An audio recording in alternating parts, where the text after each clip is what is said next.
ठीक है, तो आज के लेक्चर का डिस्कशन हमें स्टार्ट करना है। हम सेमीकंडक्टर के बारे में डिस्कस कर रहे थे।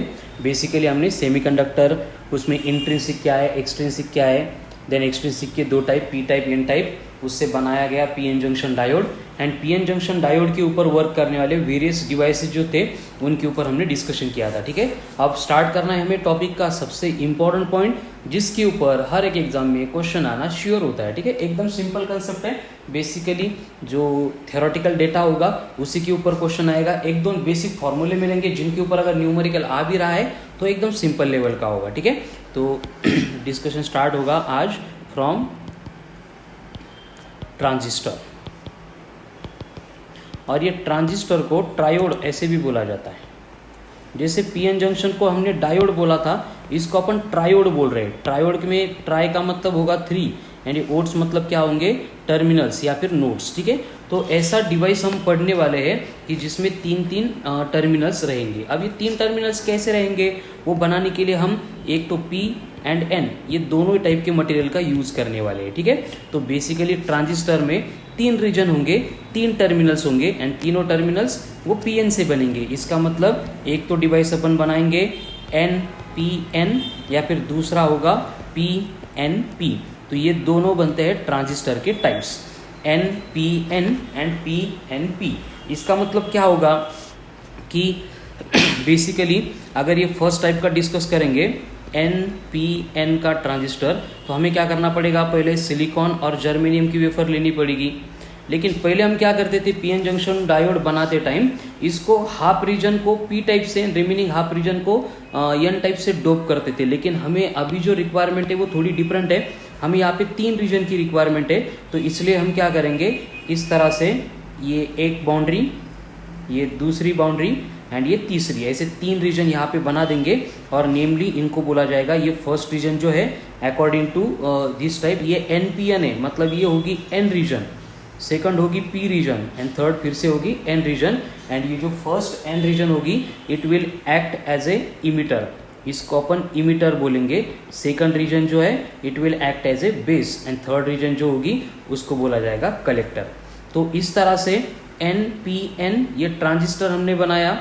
बनाते टाइम हमने क्या किया कि वही प्रोसेस है, सिलिकॉन और जर्मेनियम की वेपर थी, उसके ऊपर अपन डोपिंग कर रहे हैं। और डोपिंग करनी मतलब एक तो पेंटावैलेंट की करनी, नहीं तो ट्राइवैलेंट की करनी। अगर पेंटावैलेंट की डोपिंग करेंगे तो क्या होगा, एन टाइप बनेगा। ट्राइवैलेंट की डोपिंग करेंगे तो क्या होगा, पी टाइप बनेगा। तो हमने क्या किया, सेम जो मटेरियल था उसके एक रीजन को पेंटावैलेंट से और एक रीजन को पेंटावैलेंट से एंड उसके दोनों के बिटवीन जो था उसको ट्राइवैलेंट से इस तरह से डोप किया। एंड जो डिवाइस आपको यहाँ पे दिख रहा है, तो यहाँ पे ये फर्स्ट टर्मिनल, ये सेकंड टर्मिनल एंड ये थर्ड टर्मिनल, ऐसे 3 टर्मिनल वाला ये यहाँ पे डिवाइस आपको दिखेगा। इसको पोटेंशियल डिफरेंस हम एज पर रिक्वायरमेंट प्रोवाइड करते हैं। तो इस टाइप के डिवाइस को 3 टर्मिनल से, इसलिए इसको बोला जाता है ट्रायोड। एक तो ट्रायोड बोलो, नहीं तो इसको बोला जाएगा एज ए ट्रांजिस्टर। तो ट्रांजिस्टर या फिर ट्रायोड मतलब क्या होता है कि वही है कि सिलिकॉन और जर्मेनियम डिवाइस है जिसको अपन 3 रीजन्स में डोप करते हैं। एक तो एन पी एन होगा, नहीं तो इसके जैसा ही पी एन पी होगा, जिसके बारे में हम आगे डिस्कस करेंगे। ठीक है, तो अब ये एन पी एन अगर ट्रांजिस्टर हम यहाँ पे देख रहे हैं तो इसका मतलब क्या होगा, ये एन वाली जो रीजन है यहाँ पे हमें सब इलेक्ट्रॉन्स दिखेंगे। इस तरह से यहाँ पे निगेटिव टाइप है, मतलब एन रीजन होगी तो सब इलेक्ट्रॉन्स होंगे। और ये जो बिटवीन है यहाँ पे सब होल्स रहेंगे, क्योंकि ये पी रीजन है, पॉजिटिव रीजन है। एंड लास्ट में जो एन रीजन दिख रही है यहाँ पे अगेन हमें इलेक्ट्रॉन मिलेंगे। ठीक है,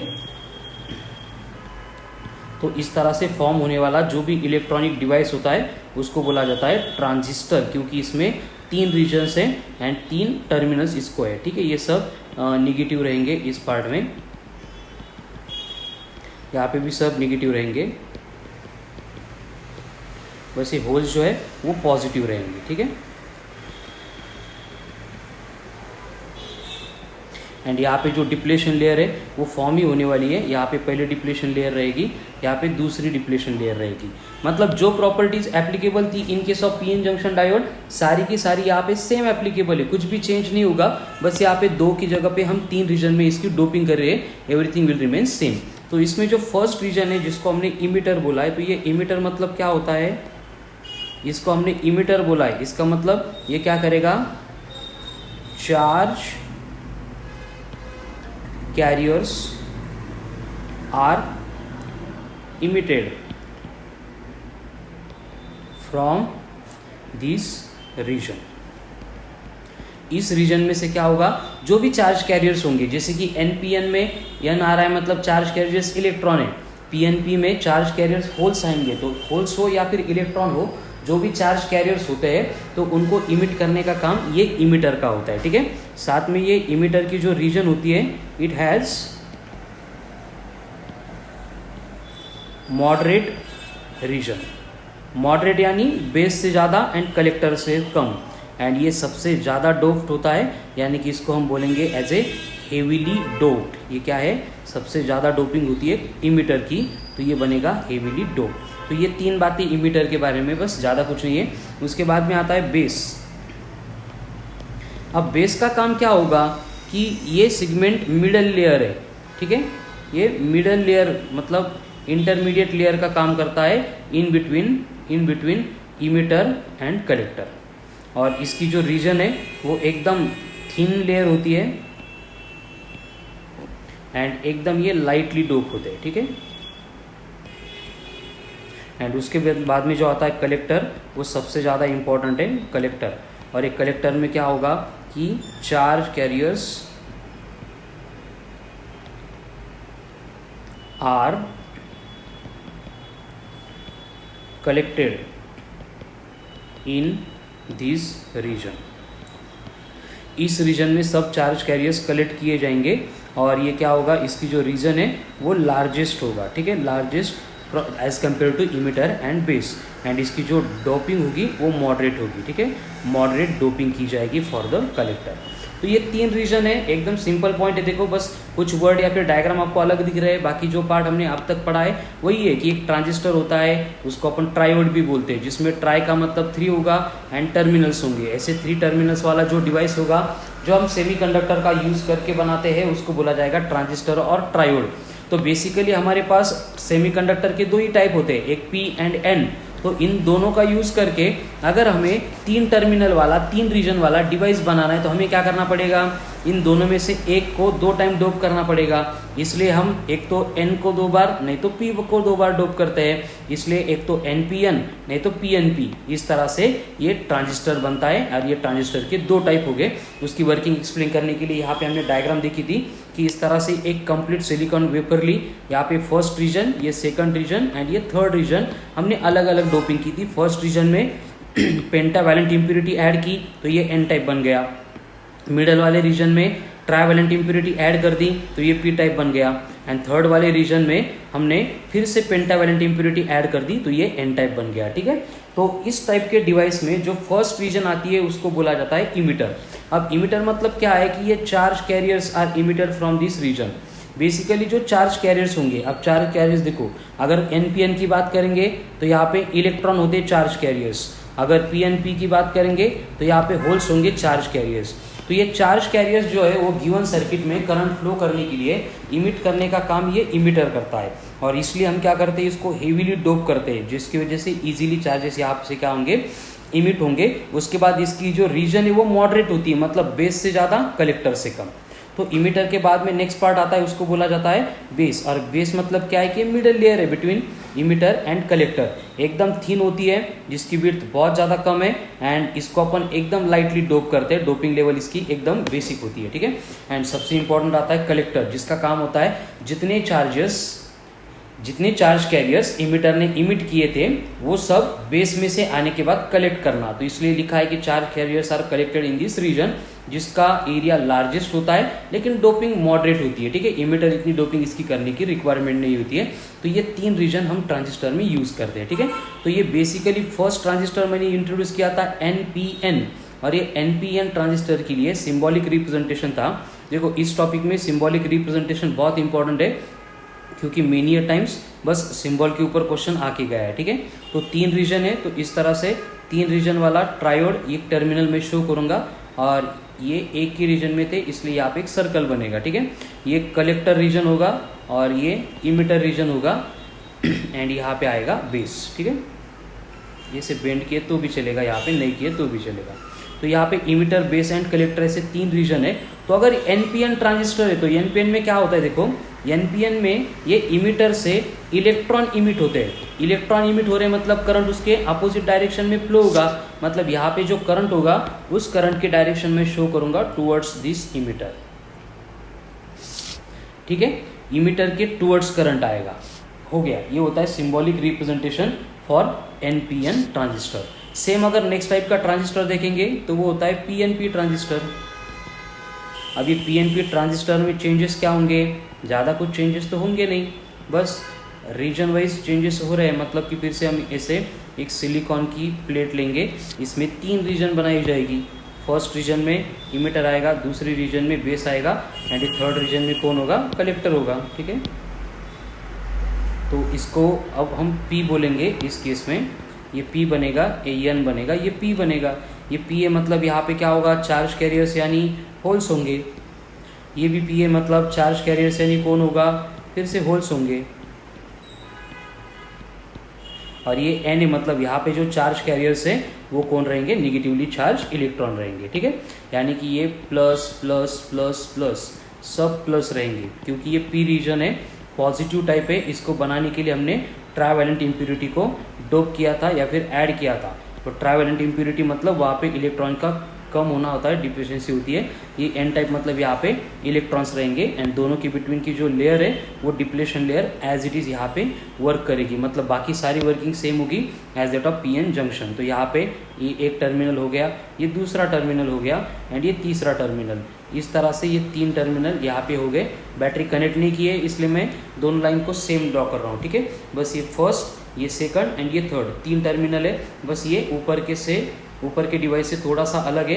यहाँ पे इमिटर, बेस एंड कलेक्टर में निगेटिव पॉजिटिव निगेटिव था, यहाँ पे इमिटर पॉजिटिव है, बेस निगेटिव है एंड कलेक्टर जो है वो भी क्या है, पॉजिटिव यानी होल्स वाली रीजन है। ठीक है, तो बाकी सब बातें सेम रहेगी कि इमिटर यानी जो लिखा था वही एप्लीकेबल है कि इमिटर यानी क्या, charge carriers are emitted from region, it has moderate region, heavily dope, base मतलब मिडल लेयर है एंड कलेक्टर मतलब चार्ज कैरी करेगा। Everything will remain same, symbol भी सेम होगा, बस सिंबल में एक पार्ट चेंज होगा।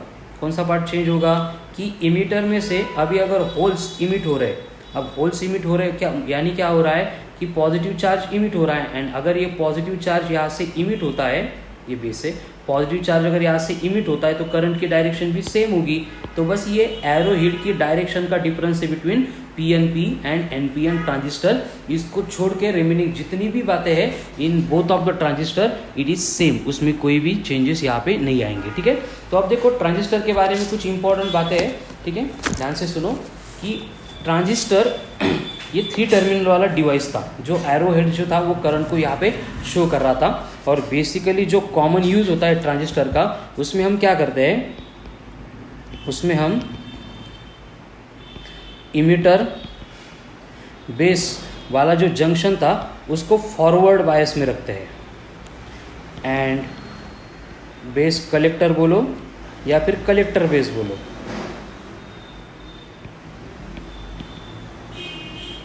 इस रीजन को हम क्या करते हैं, रिवर्स बायसिंग में रखते हैं। ठीक है, दोनों एक ही है। ये बेसिक बात है, मोस्ट ऑफ द एप्लीकेशन में यही होता है।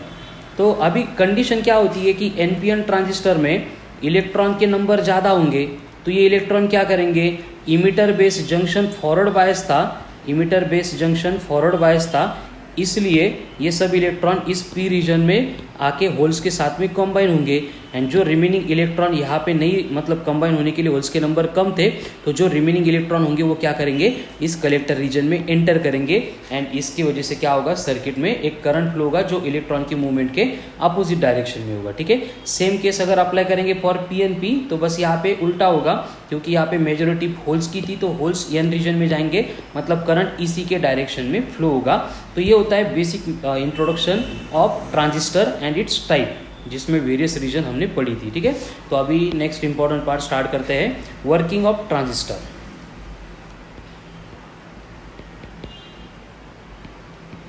वर्किंग ऑफ ट्रांजिस्टर, अभी वर्किंग ऑफ ट्रांजिस्टर में क्या है कि ट्रांजिस्टर वर्क कैसे करता है, तो वर्क करने के लिए हमें पहले क्या करना पड़ेगा, इसको सोर्स ऑफ ईएमएफ के अक्रॉस कनेक्ट करना पड़ेगा, जिसको अपन बायसिंग बोलते हैं। तो biasing of transistor can be done in various ways. कैसे, अभी मैं एक्सप्लेन करता हूँ, ठीक है। तो ये बाइसिंग ऑफ ट्रांजिस्टर तो हमें करनी है, लेकिन प्रॉब्लम क्या है, देखो हर बार हमें जो इनपुट देना है, जैसे कि कोई भी इलेक्ट्रॉनिक डिवाइस अगर लेंगे हम, तो वहाँ पे 2 ही वायर्स होते हैं, 2 ही पिन्स होते हैं, तो हमें 2 ही इनपुट देने पड़ते हैं। लेकिन यहाँ पे तो 3 टर्मिनल्स प्रेजेंट है, तो हम हर बार क्या करते हैं, कोई तो एक रीजन को कॉमन रखते हैं। जैसे कि फर्स्ट केस आएगी जिसमें हम बेस को कॉमन रखेंगे और इसको बोला जाएगा कॉमन बेस, और इस कॉमन बेस मोड को बोला जाएगा CB मोड। उसके बाद में अगर हमने इमीटर को कॉमन रखा तो ये बनेगा कॉमन इमीटर मोड, और कॉमन इमीटर मोड को बोला जाएगा, ये CB था तो ये बनेगा CE। एंड थर्ड केस में क्या होगा, कॉमन कलेक्टर, मतलब कोई तो एक रीजन हम कॉमन रखेंगे जिसको दोनों साइड से सप्लाई मिलेंगे, और ये बनेगा कॉमन कलेक्टर यानी CC, ठीक है। तो CB, CC, CE ऐसे 3 वे से हम ट्रांजिस्टर की बायसिंग कर सकते हैं, ठीक है। तो हमें क्या करना है, अभी वर्किंग पढ़नी है। तो वर्किंग पढ़ने के लिए हम कोई भी एक रेफरेंस की केस लेंगे, जैसे कि हम कंसिडर करते हैं कि NPN ट्रांजिस्टर है, और ये NPN ट्रांजिस्टर में हमने क्या किया है, CB मोड यहाँ पे कंसिडर किया है। CB मोड यानी कॉमन बेस मोड। अगर बेस कॉमन है एंड उस केस में ये NPN वर्क कर रहा है, तो देखो क्या होगा, फिर से हमें डायग्राम ड्रॉ करनी पड़ेगी। ये सिलिकॉन और जर्मेनियम वेफर आ गई, इसमें फर्स्ट रीजन किसकी होगी, इमीटर की, उसके बाद में मिडिल रीजन किसकी होगी, बेस की, एंड लास्ट रीजन आएगी कलेक्टर की, ठीक है। और यहाँ पे दोनों साइड में इसकी जो डिप्लेशन लेयर है वो प्रेजेंट रहेगी, जो as a PN junction diode इसको वर्क करना ही है, ठीक है। तो ये बेसिक पार्ट यहीं पे क्लियर होगा। अब इसको अपन टर्मिनल्स प्रोवाइड करेंगे। अब टर्मिनल्स प्रोवाइड करने के लिए हमने पहले क्लियर किया है कि यहाँ पे बेस कॉमन होगा एंड ये NPN ट्रांजिस्टर है। तो इस केस में अगर मैं FR बायसिंग करूँगा, FR बायसिंग मतलब फॉरवर्ड, पहला फॉरवर्ड एंड दूसरा रिवर्स, तो उस केस में क्या होगा, देखो कि ये रीजन कौन सी थी, N थी, जिसको हमने इमीटर बोला है। ये रीजन कौन सी है, P है, जिसको हमने बेस बोला है। तीसरी रीजन कौन सी, अगेन N है, जिसको हमने कलेक्टर बोला है। तो बेसिकली अगर कनेक्शन देते टाइम ये N टाइप नेगेटिव को एंड ये P टाइप पॉजिटिव को अगर कनेक्ट करेंगे तो ये बना फॉरवर्ड बायस, ये नेगेटिव है, ये पॉजिटिव है। सेम वे यहाँ पे हमें क्या करना है कि ये बायसिंग रिवर्स में लगानी है। तो हम क्या करेंगे, ये जो टर्मिनल आ रहा है ये N था, रिवर्स बायसिंग मतलब N connected to positive terminal and दूसरा कनेक्टेड टू नेगेटिव, तो ये बना नेगेटिव पॉजिटिव। तो इस तरह से अगर हम कनेक्शंस प्रोवाइड करेंगे तो ये फॉरवर्ड बायसिंग हो गई, ये रिवर्स बायसिंग हो गई, मतलब हमने इसकी FR ये वाली बायसिंग की है, ठीक है। FR बायसिंग यहाँ पे हमने की है। तो NPN ट्रांजिस्टर था कॉमन बेस मोड में एंड FR बायसिंग। तो इसमें क्या होगा कि हम जो यहाँ पे पोटेंशियल कनेक्ट कर रहे हैं उसको कंसिडर करते हैं हम एज ए VEE। यहाँ पे जो पोटेंशियल अपन कनेक्ट कर रहे हैं कलेक्टर के अक्रॉस, इसलिए बनेगा VCC। तो यहाँ पे क्या होगा, देखो ये इलेक्ट्रॉन मूव करेंगे from emitter to base, electron की मूवमेंट इधर होगी, लेकिन हमें मालूम है कि इलेक्ट्रॉन के मोशन के अपोजिट डायरेक्शन में कन्वेंशनल करंट फ्लो होता है, इसलिए इमीटर करंट उसके अपोजिट डायरेक्शन में मतलब इस डायरेक्शन में फ्लो होगा। और यहाँ पे जो बेस करंट है तो बेस में जो होल्स है उसी के डायरेक्शन में फ्लो होगा, इसलिए ये बेस करंट यहाँ पे एंड जो रिमेनिंग करंट होगा वो कलेक्टर की रीजन में एंटर करेगा, मतलब ये IC यहाँ पे मिलेगा, ठीक है। एंड यहाँ पे जो मैकेनिज्म है वो सेम होता रहेगा कि इलेक्ट्रॉन ये इमीटर में से बेस में एंटर कर रहे हैं, इलेक्ट्रॉन इमीटर में से इमीटर के बेस में से इंटर कर रहे हैं, ठीक है। तो ये बेस में से इलेक्ट्रॉन क्या करेंगे, फिर कलेक्टर की रीजन में एंटर करेंगे एंड इस तरह से ये करंट फ्लो जो है वो यहाँ पे कलेक्टर तक फ्रॉम इमीटर मिलता जाएगा, ठीक है। तो इस तरह से ये ट्रांजिस्टर बेसिकली वर्क करता है। एंड ये वर्किंग में जो था कुछ और इम्पोर्टेंट बातें होगी जो मैं अभी यहाँ पे लिख के देता हूँ कि यहाँ पे क्या होता है कि base is very small thin, तो उसकी वजह से क्या होता है कि मोस्ट ऑफ द इलेक्ट्रॉन ये बेस को छोड़ के कलेक्टर रीजन में एंटर करते हैं, ठीक है। As base is very thin, most of the electrons enters in collector region, ठीक है। तो उसके वजह से क्या हुआ कि reverse biasing of base collector junction उसको और हेल्प करता है एंड इस केस में क्या होता है कि इलेक्ट्रॉन जो है वो इमिटर तक जाते हैं वाया VCC एंड VEE, ठीक है। तो ये एक्सटर्नल, यहाँ से आने के बाद ये एक्सटर्नल पाथ से फिर से इमिटर तक ये इलेक्ट्रॉन क्या करते हैं, ट्रैवल करते हैं। एंड यहाँ पे फिर एक इमिटर का करंट IE, कलेक्टर का करंट IC एंड बेस का करंट IB, ऐसे 3 करंट फॉर्म होते हैं। लेकिन अगर डायग्रामेटिकल रिप्रेजेंटेशन देखेंगे तो यहाँ पे दिख रहा है कि जो टोटल करंट था इमिटर करंट, ये 2 ब्रांच में डिवाइड हो गया, तो ये बनेगा equals to IB plus IC। मतलब इमिटर ने जितना करंट इमिट किया था वो क्या होता है, बेस में एंड कलेक्टर के करंट में 2 ब्रांच में डिवाइड होता है। यानी कि कुछ इलेक्ट्रॉन बेस में जाके कंबाइन होंगे, कुछ इलेक्ट्रॉन कलेक्टर में जाके कंबाइन होंगे, ठीक है। तो ये बना IE equals to IB plus IC। तो यहाँ पे हमें 2 इंपॉर्टेंट बातें देखनी है, एक अल्फा एंड दूसरा बीटा पैरामीटर्स। मैंने बोला है कि इस टॉपिक के ऊपर न्यूमेरिकल आने की प्रोबेबिलिटी नहीं होती है, एंड अगर आ गए तो बस इसी पार्ट के ऊपर आते हैं जो हम अभी एक्सप्लेन करने वाले हैं, ठीक है। तो यहाँ पे IE equal to IB plus IC था, तो यहाँ पे फर्स्ट कॉन्स्टेंट आता है अल्फा, और अल्फा को अपन डिफाइन करते हैं as a collector current to the emitter current, that is alpha होता है IC upon IE। Extremely important फॉर्मूले। होता क्या है कि टॉपिक पूरा थ्योरेटिकल है, तो हम इन फॉर्मूले को क्या करते हैं, अंडर एस्टिमेट करते हैं, इनको ध्यान में नहीं रखते, इसलिए एग्जाम में इसी के ऊपर क्वेश्चन आने की प्रोबेबिलिटी भी बढ़ती है, ठीक है। दूसरा होता है बीटा, और ये बीटा होता है ratio of collector current to the base current. तो अल्फा एंड बीटा की ये रेशियो मिल गए। अब आता है third one, relation between alpha and beta. उसमें अल्फा इज इक्वल्स टू होता है बीटा अपॉन 1 प्लस बीटा, और ये अल्फा जो है यहाँ पे अगर देखेंगे तो IC अपॉन IE है। हमें मालूम कि IE बड़ा है एज कम्पेयर टू IC, इसका मतलब इसका रेशो ऑलवेज लेस देन 1 आएगा। तो ये रेंजेस होता है फ्रॉम 0.92 टू 0.99, ठीक है। ये उसकी रेंज होती है अल्फा की, और मैक्सिमम ये क्लोज टू 0.95 होता है, ठीक है। और मेनी टाइम्स ये वेरी हो सकता है, न्यूमेरिकल में दे सकते हैं आपको, मेनी टाइम्स 0.95 की ये क्लोज होता है। एंड लास्ट में आता है दूसरा कांस्टेंट बीटा, तो बीटा इज इक्वल्स टू होता है अल्फा अपॉन 1 माइनस अल्फा। मतलब अल्फा बीटा दोनों में से एक कांस्टेंट अगर दिया है तो दूसरा अपन इजीली कैलकुलेट कर सकते हैं। एंड ये बीटा की जो वैल्यू है वो कितनी भी हो सकती है, और मेनी टाइम्स वो 20 to 100 इसकी इन बिटवीन रहती है, लेकिन ऐसे कुछ रूल नहीं है। एज पर एक्सपेरिमेंटल सेटअप यहाँ पे वेरिएशंस आ सकते हैं, ठीक है। तो ये हो गए कुछ basic important results, equations related to transistor.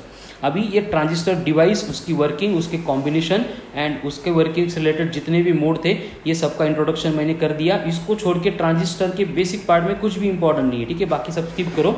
अब आएगा नेक्स्ट पार्ट जिसको हम ट्रांजिस्टर को अप्लाई करेंगे इनटू वेरियस डिवाइसेस, ठीक है। तो ट्रांजिस्टर के एप्लीकेशंस देखने हैं, तो उसमें फर्स्ट एप्लीकेशन आता है ट्रांजिस्टर एज एन एम्पलीफायर, ठीक है। Transistor as an amplifier. अब ये एम्पलीफायर मतलब क्या है, ऐसा डिवाइस जो एम्पलीफाई करेगा। अब एम्पलीफाई करना मतलब क्या करना, कि लो इनपुट का हाई आउटपुट कन्वर्ट करना, ठीक है। अगर इनपुट लो है तो उसके ऊपर से अगर हाई आउटपुट आपको रिक्वायर्ड है तो आपको वहाँ पे क्या करना पड़ता है, एम्पलीफिकेशन की प्रोसेस कंप्लीट करनी पड़ती है, ठीक है। तो हम क्या करेंगे, फिर से एक NPN ट्रांजिस्टर, उसका भी एक्चुअल सर्किट डायग्राम जो है वो ड्रॉ करके देखेंगे। ये डायग्राम के ऊपर आपने फोकस नहीं किया तो भी चलेगा, बस जो बेसिक सिंबॉलिक रिप्रेजेंटेशन है उसके ऊपर फोकस करो। अगर मैंने transistor as an amplifier use करना है तो मैं यहाँ पे क्या करता हूँ, ये NPN ये ट्रांजिस्टर यूज़ करता हूँ, NPN वाला। उसके बाद में इसका कॉमन इमिटर मोड में कंसिडर करूँगा, एंड इसकी बायसिंग होगी FR, ठीक है। तो ये पार्ट वाला ट्रांजिस्टर मुझे यहाँ पे एज्यूम करना है, NPN कॉमन इमिटर, एंड यहाँ पे क्या होगा, FR मतलब पहला फॉरवर्ड एंड दूसरा रिवर्स, इस तरह से बायसिंग होगी, ठीक है। तो पहले हमें मालूम है कि ट्रांजिस्टर का सिंबॉलिक रिप्रेजेंटेशन इस तरह से होता है। अब यहाँ पे कौन है, ये बेस है, यहाँ पे कौन है, ये कलेक्टर है, यहाँ पे कौन है, ये इमिटर है, ठीक है। तो इसको हमें क्या करना है, सप्लाई प्रोवाइड करना है। तो बेस को सप्लाई देने से पहले यहाँ पे एक रेजिस्टेंस लेंगे, बेस के अक्रॉस कनेक्ट किया था इसलिए ये RB बनेगा, एंड ये RB को हम क्या करेंगे, इनपुट सिग्नल जिसका हमें एम्पलीफिकेशन करना था वो IB के फॉर्म में प्रोवाइड करेंगे, ठीक है। तो यहाँ पे हमें इसको सप्लाई भी देना पड़ेगा। तो हम यहाँ पे AC सप्लाई प्रोवाइड कर रहे हैं, जो AC इनपुट होगा हमारा VI, एंड यहाँ पे DC सप्लाई जिसकी वजह से करंट फ्लो होगा उसको बोला जाएगा VBB, ठीक है। ये पोटेंशियल हमने अप्लाई किया है। तो ये VBB हमने अप्लाई किया था, लेकिन ये बेस एंड इमिटर के अक्रॉस जो पोटेंशियल हमें ये रेजिस्टेंस को ओवरकम करने के बाद अवेलेबल होगा, इसलिए इसको बोला जाएगा VBE, potential across base and emitter. ठीक है, अब ये ट्रांजिस्टर कौन सा है, NPN, मतलब मुझे क्या करना पड़ेगा, ये जो एरो हेड है वो टुवर्ड्स इमिटर, मतलब यहाँ पे लेना पड़ेगा। ठीक है, तो इमिटर में से ये करंट यहाँ पे इस डायरेक्शन में फ्लो होगा, उसको अपन IE, current through emitter consider करेंगे। ठीक है, और उसके बाद में जो कलेक्टर रीजन बचती है, तो हम कलेक्टर रीजन को क्या करेंगे, डायरेक्टली इस तरह से एक लोड रेजिस्टेंस को कनेक्ट करेंगे एंड पोटेंशियल डिफरेंस मेंटेन रखने के लिए यहाँ पे और एक बैटरी कनेक्ट कर देंगे जो बनेगी VCC। ठीक है, तो ये लोड रेजिस्टेंस यानी ये बना RL। तो ये VCC ने RL को ओवरकम करके जो पोटेंशियल कलेक्टर एंड इमिटर के अक्रॉस प्रेजेंट है या फिर बचता है, उसको बोला जाएगा VCE। ठीक है, अब ये सर्किट डायग्राम के अकॉर्डिंग मैं आपको एक्सप्लेन करूंगा, लेकिन ये सर्किट डायग्राम आपको याद करने की जरूरत नहीं है, रिक्वायरमेंट नहीं है, बस कुछ फॉर्मूले आएंगे उसको आपको याद करना है। क्या याद करना है मैं आपको हाईलाइट करके दूंगा। ठीक है, तो अब होता क्या है, देखो कि हमने जो ट्रांजिस्टर यहाँ पे लिया है वो NPN transistor common emitter mode में, और वहाँ पे जो बैटरी VBB थी ये क्या करेगी, बायसिंग वोल्टेज प्रोवाइड करेगी, ये प्रोवाइड करेगी बायसिंग वोल्टेज। एंड VBE क्या होगा, ये अवेलेबल वोल्टेज होगा बिटवीन बेस एंड इमिटर, जो बेस एंड इमिटर की रीजन थी इनके बिटवीन अवेलेबल रहने वाला ये पोटेंशियल था। एंड उसके बाद में जो VCE है वो है potential in between collector and emitter region जो हमें अवेलेबल है। उसी तरह से ये VCC क्या होगा, ये बायसिंग वोल्टेज होगा फॉर द कलेक्टर। तो अभी क्या है कि जो बेस करंट जो था IB क्या है, यहाँ पे बेस करंट है। तो ये बेस करंट को अब अगर अपन छोटे से अमाउंट में चेंज करेंगे या फिर इंक्रीज करेंगे तो उसका डायरेक्ट इफेक्ट कहाँ पे होगा, कलेक्टर के करंट के ऊपर होगा, यानी IC के ऊपर होगा। ठीक है, मतलब कि small change in IC will produce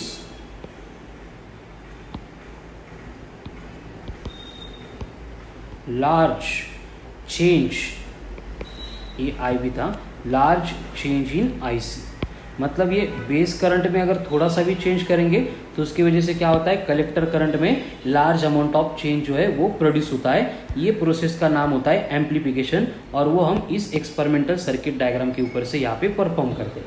ठीक है, कैसे परफॉर्म करते हैं, देखो क्या होता है कि इनकी इनपुट सिग्नल जो हमें एम्पलीफाई करना है वो हमने यहाँ पे प्रोवाइड किया।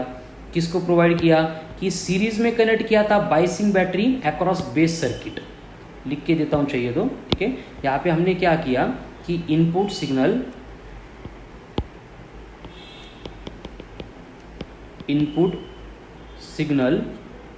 To be modified, input signal to be modified, जिसको अपन इस पर्टिकुलर टॉपिक में एम्पलीफाई करने वाले हैं, मतलब ये बनेगा amplified is connected in series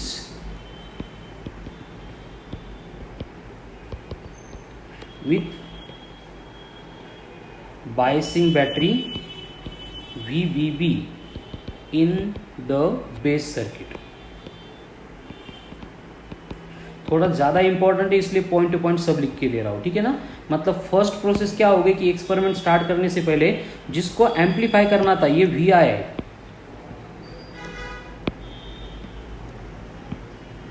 ये जो पोटेंशियल हमने यहाँ पे इनपुट दिया है ये VI, तो हम क्या करेंगे, इस VI को ये बायसिंग वोल्टेज जो था इसके साथ सीरीज में कनेक्ट करेंगे और ये कनेक्शन हम प्रोवाइड करेंगे बेस सर्किट के लिए। ठीक है, उसके बाद में नेक्स्ट पॉइंट, ये जो आउटपुट होगा, output is taken across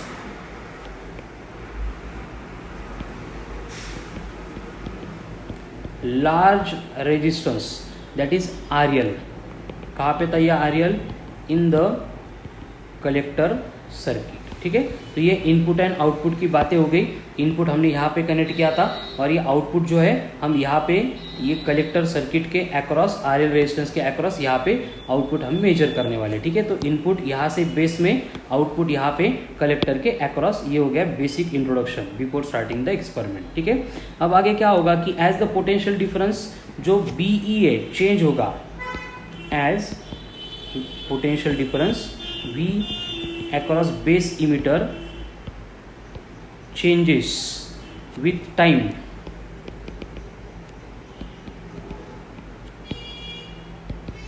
due to input. The base current also changes. The base current, that is IB, changes. ठीक है, ये IB, ये VBE, यानी कि देखो बेसिकली ये IB करंट है, ये डिपेंड करेगा रेजिस्टेंस के ऊपर, पोटेंशियल के ऊपर। रेजिस्टेंस तो चेंज नहीं होगा, तो V प्रोपोर्शनल टू I। तो अगर ये पोटेंशियल इनपुट सिग्नल की वजह से ये अगर चेंज हो गया तो यहाँ पे IB यानी बेस करंट भी क्या होता है, चेंज होता है। एंड कुछ इंस्टेंट पे क्या होगा कि जो इनपुट सिग्नल है VI मतलब कौन, इनपुट सिग्नल जो हम यहाँ पे इनपुट के फॉर्म में प्रोवाइड कर रहे थे।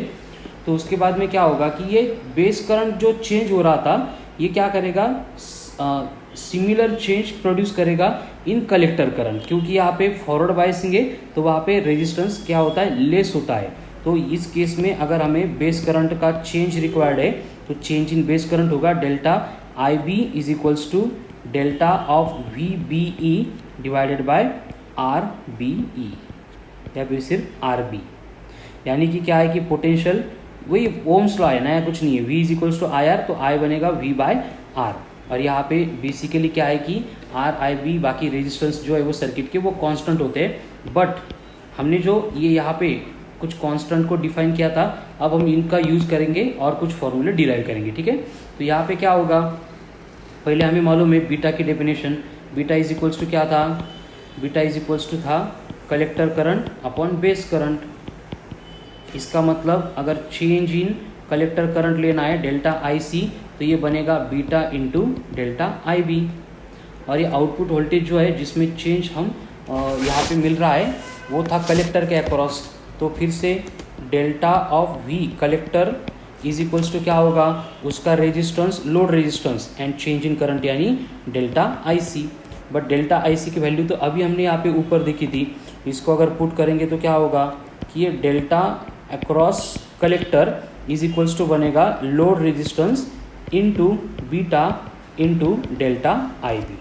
ठीक है, बट ये डेल्टा IB मतलब क्या है, हमने पहले से यहाँ पे कैलकुलेट करके रखा है। तो इस केस में जो आउटपुट वोल्टेज हमें मिलने वाला है अक्रॉस कलेक्टर इमिटर रीजन वो बनेगा load resistance into beta into input voltage divided by RI input resistance. ठीक है, इस तरह से ये कांस्टेंट मिलते हैं एंड इसके ऊपर से फिर हम जो रिक्वायर्ड फॉर्मूले थे वो डिराइव करेंगे। अब ये स्टार मार्क किया मतलब ये इंपॉर्टेंट है, बाकी सब तो प्रोसेस थे। ये वर्क कैसे करता है, एक्सपेरिमेंटल सेटअप में क्या होता है, ये डेरिवेशनल पार्ट कुछ खास काम का नहीं है। ठीक है, बस आगे के जो फॉर्मूले आएंगे वो बहुत काम के। तो फर्स्ट वन होता है वोल्टेज गेन। वोल्टेज गेन अगर यहाँ पे एम्प्लीफिकेशन हो रहा है तो यहाँ पे वोल्टेज गेन होती है, it is denoted by A∗V and ये होती है output voltage upon input voltage. ठीक है, तो आउटपुट वोल्टेज के लिए फॉर्मूला हमने डिराइव किया है, इनपुट वोल्टेज तो हम ही अप्लाई कर रहे थे। तो इनको अगर डिवाइड करेंगे तो क्या होगा, बस ये इनपुट वोल्टेज कैंसिल हो जाएगा यहाँ से एंड ये इक्वेशन बनेगा बीटा इंटू लोड रेजिस्टेंस यानी आउटपुट रेजिस्टेंस अपॉन RI यानी इनपुट रेजिस्टेंस। यहाँ पे बीटा मतलब वही कांस्टेंट है IC अपॉन IB वाला। ठीक है, और RL का मतलब इसको हमने लोड रेजिस्टेंस बोला है या फिर इसको आउटपुट रेजिस्टेंस बोलो, कोई फ़र्क नहीं पड़ेगा। RI का मतलब होगा इनपुट रेजिस्टेंस। ठीक है, तो इस तरह से ये वोल्टेज गेन का पार्ट हो गया। उसके बाद में नेक्स्ट आता है करंट गेन। एक बार वोल्टेज गेन आपको अगर समझ में आ गई तो करंट गेन बहुत इजी है। वोल्टेज गेन के ऊपर से करंट गेन कैलकुलेट करने के लिए अगर फिर से ओम्स लॉ अप्लाई अगर करेंगे तो वहाँ पे क्या होगा, हमें V is equals to IR ये मिल जाएगा। और यहाँ पे अगर करंट गेन चाहिए तो ये बीटा बनेगा, जिसको हम फिर से डिफाइन करेंगे as a delta IC upon delta IB। तो यहाँ पे बीटा को बोला जाता है करंट गेन। एंड अगर वोल्टेज एंड करंट हमारे पास है तो उसके ऊपर से अपन पावर गेन कैलकुलेट कर सकते हैं। तो in case of amplifier power gain होगी voltage gain into current gain. Voltage gain into current gain. तो voltage gain and current gain के फॉर्मूले तो ऊपर हमने देखे थे। तो वोल्टेज गेन पावर गेन यानी बनेगा A suffix P it is equals to A beta current gain into A V यानी voltage gain and that will be equals to beta का square into R L output resistance upon R I यानी input resistance. ठीक है, तो current gain, voltage gain, power gain and और एक नया formula मैं इंट्रोड्यूस करके दूंगा जो होता है ट्रांसफर कंडक्टेंस। ट्रांसफर कंडक्टेंस और इसी को ही बोला जाता है ट्रांस कंडक्टेंस। अब ये ट्रांसफर कंडक्टेंस और ट्रांस कंडक्टेंस इसको अपन डिनोट करेंगे by G suffix M and ये होता है इसका formula delta I C divided by delta V suffix B E यानी कि output current upon input voltage. और यहाँ पे बेसिकली ये जो था एज ए एम्पलीफायर हम यूज़ करते हैं। तो जो 4 फॉर्मूले आपको अभी मैंने दिए एक्सट्रीमली इंपॉर्टेंट है, आपको एग्जाम में कंपलसरी इसके ऊपर एक ना एक क्वेश्चन सॉल्व करना ही पड़ेगा। ठीक है, इसलिए इसको अंडर एस्टिमेट मत करो। वोल्टेज गेन सिंपल है beta into R L upon R I, beta itself is a current gain जो आई सी अपॉन आई वी पहले इंट्रोड्यूस हुआ था।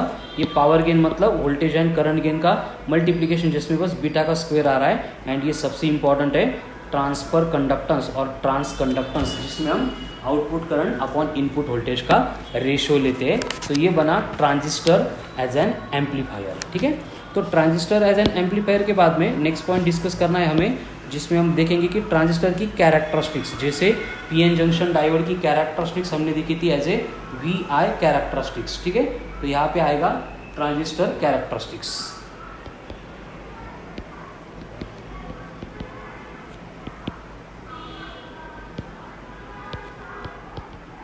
और ये ट्रांजिस्टर कैरेक्टरिस्टिक्स जो है वो हम 2 पार्ट में देखेंगे। 2 जंक्शन है तो एक इनपुट की कैरेक्टरिस्टिक्स होगी, एक आउटपुट की कैरेक्टरिस्टिक्स होगी। ठीक है, और ये स्टडी करने के लिए हम क्या करेंगे, स्टैंडर्ड फिर से NPN वाला ट्रांजिस्टर लेंगे जिसको कनेक्ट किया जाएगा कॉमन इमिटर मोड में, जिसमें फर्स्ट वन होगा फॉरवर्ड बायस एंड दूसरा होगा रिवर्स बायस, मतलब कि FR बायसिंग हम करेंगे। ठीक है, तो यहाँ पे क्या होता है कि जो कैरेक्टरिस्टिक्स है हम ग्राफिकली प्लॉट करेंगे और एक ग्राफिकली प्लॉट करने के लिए हमें ऐसे 2 ग्राफ लगेंगे। यहाँ पे हम क्या करेंगे, एक्स एक्सिस के along V suffix B E लेंगे एंड वाई एक्सिस के अलॉन्ग करंट लेंगे। लेकिन अभी देखो मैंने करंट कौन सा लिया है, IB, क्योंकि ये इनपुट कैरेक्टरिस्टिक्स है। जो ग्राफ यहाँ पे मैं ड्रॉ करने वाला हूँ ये इनपुट कैरेक्टरिस्टिक्स का ग्राफ है और इनपुट कैरेक्टरिस्टिक्स में इनपुट कौन देता है, बेस। तो पोटेंशियल जो अक्रॉस होगा base and emitter and current in the base होगा, ये इसके इनपुट होगा। मतलब यहाँ पे पोटेंशियल में होने वाला चेंज हम करंट के अलॉन्ग यहाँ पे रिप्रेजेंट करेंगे एंड इस प्रोसेस में कलेक्टर करंट के अक्रॉस जो पोटेंशियल है इसको हमें कांस्टेंट रखना है। ठीक है, अगर ये कांस्टेंट होगा तो क्या होगा कि बेसिकली जो पीएन जंक्शन डायोड में देखा था कि अगर ये 0.6 वोल्ट पोटेंशियल है फॉर सिलिकॉन डायोड, तो जब तक इतना पोटेंशियल अप्लाई नहीं करेंगे ब्रेकडाउन नहीं होगा। इसके बियॉन्ड क्या होगा, सडनली इस तरह से ब्रेकडाउन होकर करंट इंक्रीज होगा। ये बना input characteristics for the transistor. अभी सेम प्रोसेस रिपीट करेंगे फॉर आउटपुट कैरेक्टरिस्टिक्स। अब आउटपुट कैरेक्टरिस्टिक्स के लिए क्या होगा कि बेसिकली फिर से हम वही करेंगे, X axis and Y axis draw करेंगे। अब आउटपुट लेना है मतलब वो कलेक्टर के अक्रॉस होता है, इसलिए पोटेंशियल आएगा कलेक्टर का और ये करंट जो है वो भी आएगा कलेक्टर का। तो इस प्रोसेस में हम क्या करेंगे, इनपुट जो करंट इनपुट जो पोटेंशियल था उसको कांस्टेंट रखेंगे, VBE यहाँ पे कांस्टेंट आएगा। तो आउटपुट की केस में क्या होता है कि ब्रेकडाउन होने के बाद सडनली कुछ करंट इंक्रीज होता है पोटेंशियल के साथ, बाद में वो कांस्टेंट रहता है। ठीक है, और अगर पोटेंशियल बढ़ाएंगे तो कंटिन्यूसली ये ऐसे बढ़ता रहता है एंड ये कंटिन्यूसली ये बढ़ता रहता है। एक पॉइंट पे आके ब्रेकडाउन हुआ कि ये पोटेंशियल बढ़ाने के बाद फिर करंट कांस्टेंट रहता है। मतलब आउटपुट पोटेंशियल बढ़ाने के बाद हम करंट बढ़ा नहीं सकते। ठीक है, एक करंट की वैल्यू जो है वो सैचुरेशन पे आने के बाद एक मैक्सिमम पॉइंट पे आने के बाद वो फिक्स ही रहती है। ठीक है, जैसे कि ये 50 माइक्रो एम्पियर होगा, ये 100 माइक्रो एम्पियर होगा, ये 150 माइक्रो एम्पियर होगा, ये 200 माइक्रो एम्पियर होगा, ये 250 माइक्रो एम्पियर होगा। यानी कि क्या हो रहा है कि देखो इनपुट एंड आउटपुट दोनों भी केस में पोटेंशियल हम अप्लाई कर रहे हैं सिर्फ ब्रेकडाउन होने तक, फिर पोटेंशियल कितना भी बढ़ाएंगे तो वहाँ पे आउटपुट में कोई भी करंट चेंज नहीं होता है, ठीक है। तो इस तरह से ये ग्राफिकल रिप्रेजेंटेशन को हम बोलते हैं कैरेक्टरिस्टिक्स ऑफ ट्रांजिस्टर। तो ये ट्रांजिस्टर को हम एसी सर्किट में भी कनेक्ट करते हैं। तो अगर एसी सर्किट में कनेक्ट किए तो हमें कुछ चेंजेस यहाँ पे करने पड़ेंगे, जिसको अपन बोलते हैं कि सम एसी पैरामीटर्स। कुछ एसी के लिए पैरामीटर्स हमें मालूम होने चाहिए कि अगर ये एसी में कनेक्ट किया तो क्या होगा, जिसमें फर्स्ट वन आएगा इनपुट रेजिस्टेंस। इनपुट रेजिस्टेंस, अगर इनपुट रेजिस्टेंस हमें कैलकुलेट करना है यानी आरआई कैलकुलेट करना है तो क्या करना पड़ेगा, input voltage and input current लेना पड़ेगा। तो फिर से वही Ohm's law, potential across base emitter divided by current across base. ये ऑलवेज चेंज की फॉर्म में गिवन डेटा होता है, इसलिए मैं इसको डेल्टा बोल देता हूँ। और हमें मालूम है इस इनपुट कैरेक्टरिस्टिक्स को अगर स्टडी करना है तो ये आउटपुट मतलब कलेक्टर के अक्रॉस का जो वोल्टेज है उसको कांस्टेंट रखना पड़ेगा, ठीक है। इनपुट के बाद में आएगा आउटपुट रेजिस्टेंस। अब आउटपुट अगर रेजिस्टेंस मुझे रिक्वायर्ड है तो आउटपुट रेजिस्टेंस के लिए क्या करना पड़ेगा, आउटपुट कैरेक्टरिस्टिक्स लेने पड़ेंगे। तो R O is equals to बनेगा delta of collector emitter and ये डेल्टा ऑफ कलेक्टर करंट, तो ये बना आउटपुट रेजिस्टेंस, ठीक है। और ये आउटपुट रेजिस्टेंस डिस्कस करते टाइम हम क्या करते हैं, जो इनपुट करंट था यानी बेस करंट था उसको कांस्टेंट रखते हैं, ठीक है। उसके बाद में नेक्स्ट आएगा करंट एम्प्लीफिकेशन फैक्टर यानी बीटा, करंट एम्प्लीफिकेशन फैक्टर यानी कि बीटा। तो ये बीटा अगर एसी के लिए कैलकुलेट कर रहे हैं तो इसका फॉर्मूला सेम होगा delta I C upon delta I B.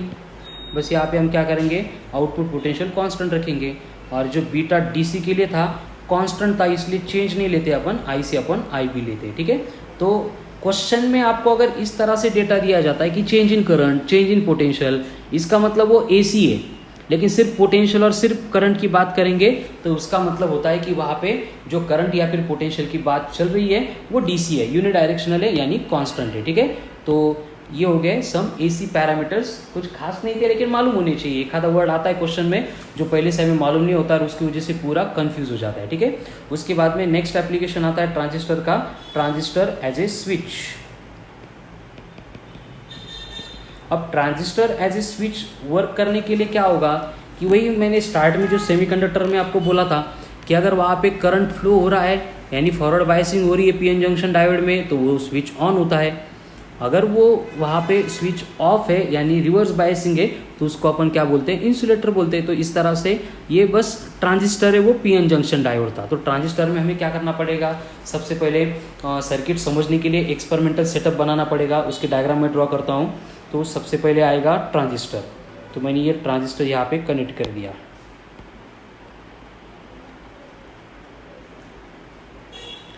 ये हो गया ट्रांजिस्टर, ठीक है। तो यहाँ पे ये बेस है, ये कलेक्टर है एंड ये इमीटर है। तो बेस को जो करंट आ रहा है वो आई बी होगा, बेस को जो रेजिस्टेंस हम अप्लाई कर रहे हैं वो रेजिस्टेंस अक्रॉस बेस यानी आर बी होगा, ठीक है। फिर हम क्या करेंगे, इसके अक्रॉस पोटेंशियल का सप्लाई प्रोवाइड करेंगे, ठीक है। ये इनपुट सिग्नल आएगा एंड इसके साथ हम क्या करेंगे, यहाँ पे वेरिएबल VBB यानी बेस के अक्रॉस का पोटेंशियल प्रोवाइड करेंगे, ठीक है। और उसके बाद में क्या होगा, ये NPN ट्रांजिस्टर था इसलिए ये एरो हेड टुवर्ड्स इमीटर आएगा एंड ये इमीटर करंट इस डायरेक्शन में फ्लो होगा, ये बनेगा IE, ठीक है। उसके बाद में बात रहेगी कलेक्टर की। तो हम यहाँ पे क्या कर रहे हैं कि कलेक्टर जो कलेक्टर रीजन थी उसको हम क्या करेंगे, फिर से कलेक्टर का रेजिस्टेंस कनेक्ट करेंगे RC और ये RC के अक्रॉस हम क्या करेंगे, फिर से वेरिएबल कलेक्टर पोटेंशियल अप्लाई करेंगे एंड उसकी वजह से फिर हमें जो आउटपुट मिलेगा हम यहाँ पे डिटेक्ट करेंगे, ठीक है। ये VO एंड ये VI, ये इनपुट एंड ये आउटपुट हो गया। ये IC current, IE and IB, ये पूरे करंट सर्किट डायग्राम में मैंने शो किए। अब होता क्या है, देखो कि ट्रांजिस्टर जब हमें डिवाइस एज ए स्विच में यूज़ करना है तो हम उसको CE, CB, CC या फिर जो भी बेस हमें रखना है उसमें अपन यूज़ कर सकते हैं। लेकिन बेसिक जो केस जो मेनी टाइम्स यूज़ की जाती है वो कॉमन इमिटर मोड होती है, FR बायसिंग होती है एंड NPN ट्रांजिस्टर होता है, ठीक है। तो अब यहाँ पे कुछ बातें होगी ट्रांजिस्टर एज ए स्विच को आपको देखने के लिए कि जब ट्रांजिस्टर कट ऑफ और सैचुरेशन स्टेट में होगा तब हम उसको एज ए स्विच यूज़ करेंगे, ठीक है। जैसे उसको एज ए एम्पलीफायर यूज़ करने के लिए हम उसको एक्टिव रीजन में रखते थे, ठीक है, कि ट्रांजिस्टर एज ए एम्पलीफायर अगर यूज़ करना है टू यूज़